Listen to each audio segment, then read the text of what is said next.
Matindi ang naging babala ng Pangulo. Matapang ang kanyang salita noon. Ngunit ngayon, ang tanong ng bayan, Mr. President, ano na? President Marcos for the last 4 years failed to realize our GDP projections. Administrasyong Marcos ngayon ang may pinakamalaking pag-utang sa kasaysayan ng ating bansa.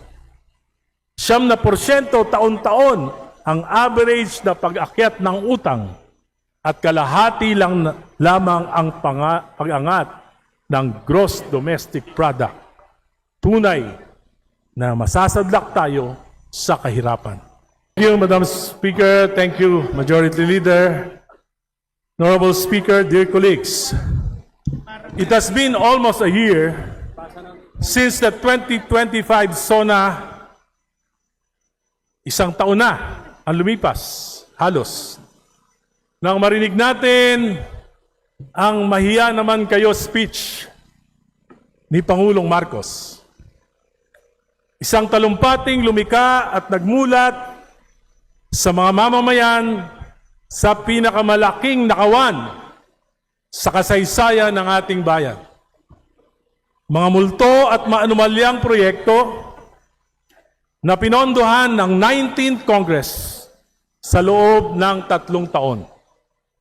Pagsasabwatan ng pinakamatataas na pinuno ng pamahalaan sa Kamara, sa Senado, sa DPWH, sa DBM, at kung sino-sino pa na nagtatago sa anino ng mga makapangyarihan.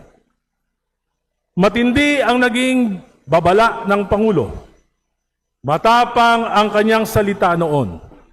Ngunit ngayon, ang tanong ng bayan, Mr. President, ano na? Ano ba talaga ang nangyari? Ano ba ang punot dulo ng nakawang ito? Sino ba talaga ang mga nagsabwatan? Sino ba talaga ang mastermind?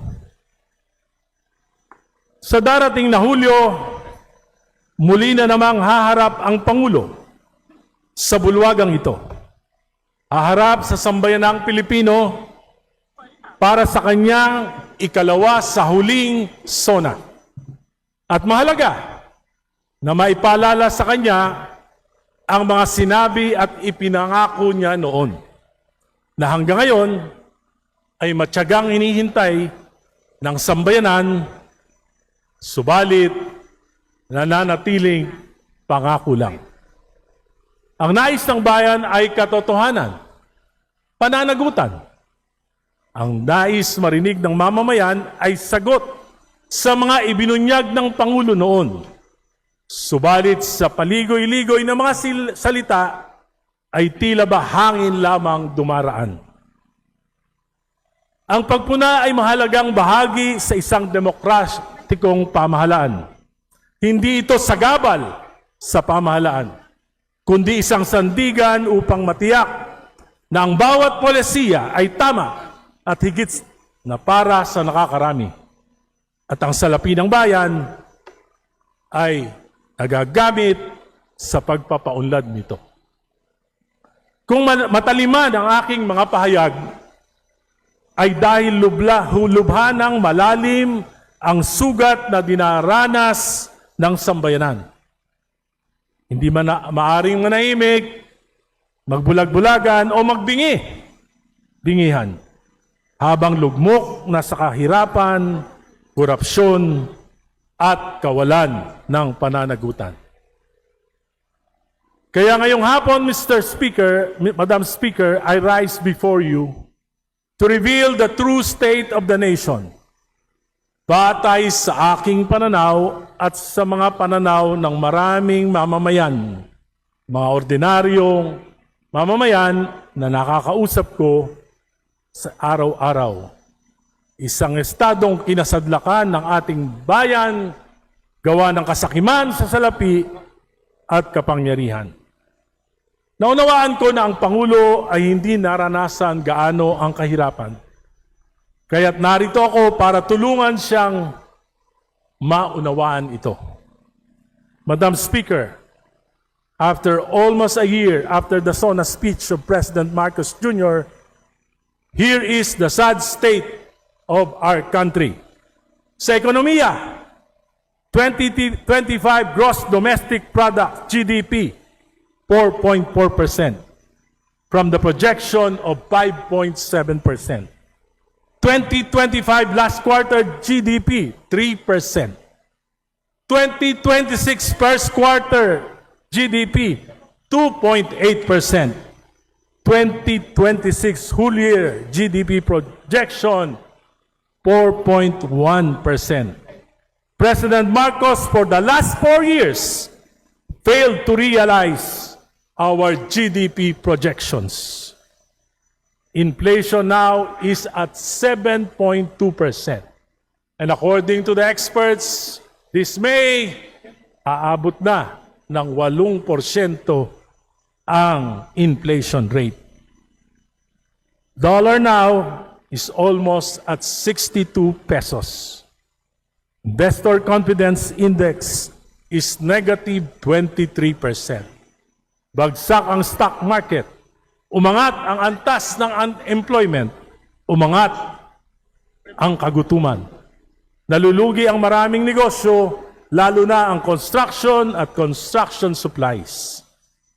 Higit 18 trillion ang utang at tinatayang aabutin na ito ng 22 trilyon bago matapos ang termino ng Pangulo.